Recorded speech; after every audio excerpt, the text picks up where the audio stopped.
پیارے آقا صلی اللہ تعالیٰ علیہ وسلم پر جادو ہوا تھا؟ جادو کا معاملہ تو دیکھیں، نبی پاک صلی اللہ تعالیٰ علیہ وآلہ وسلم پر جادو تو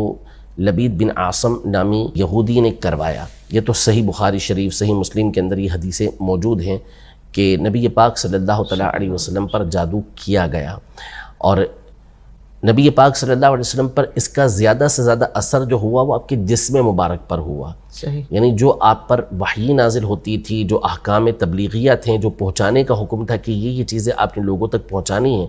ان پر فرق نہیں پڑا تھا۔ صحیح، بس یہ جسمانی طور پر ہوا تھا، اور یہ کہ بعض اوقات کوئی کام کر لیا تو لگتا ہے ایسا تھا کہ وہ کام نہیں کیا۔ اس طرح آپ علیہ السلام پر اس کا اثر ہوا تھا، تکلیف تھی نبی پاک صلی اللہ علیہ وسلم کو، اور یہ صحیح حدیثوں کے اندر موجود ہے،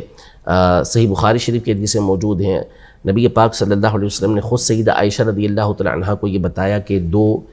فرشتے آئے، جس میں سے ایک جبریل تھے اور دوسرے میکائیل علیہ السلام تھے۔ دونوں ایک نیند کی حالت میں نبی پاک صلی اللہ علیہ وسلم تھے، وہ ایک سر کے پاس بیٹھے، ایک پاؤں کے پاس بیٹھے، اور گفتگو کرنا شروع کی کہ ان کو کیا ہوا ہے، تو بتایا گیا کہ مطبوب، ان کے اوپر جادو کیا گیا ہے۔ تو پوچھا کس نے کیا ہے، تو کہا کہ لبید بن عاصم نے کیا ہے، جو یہودی تھا اس نے کیا ہے، اور اس کی بیٹیوں نے کیا تھا۔